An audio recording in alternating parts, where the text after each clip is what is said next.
Nous avons semé nos radis il y a maintenant 8 jours à peu près. Et donc on voit qu'ils ont parfaitement levé. Alors l'intérêt de venir les arroser, c'est que on voit bien le développement de la végétation. Alors ça se développe aussi bien semé à la volée qu'en ligne. C'est probablement un peu plus régulier en ligne.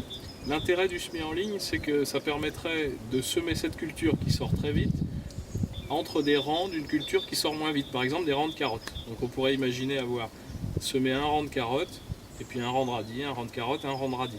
Les radis seront sortis beaucoup plus longtemps avant les carottes et ils pourront être consommés. Donc on fait une double culture sur le même endroit.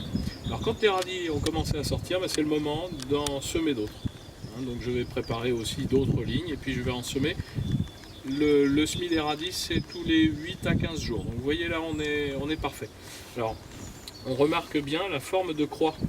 On a dit que ce sont des crucifères. Donc il y a deux feuilles, mais ces deux feuilles sont chacune séparées également en deux, et donc ça fait une forme de croix.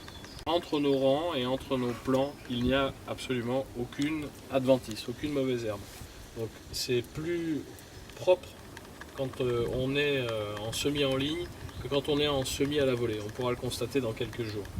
Donc le gros intérêt, c'est qu'on a bloqué la germination de toutes les adventices et que les seules plantes qui ont germé, ce sont celles que nous on voulait faire germer, c'est-à-dire les radis.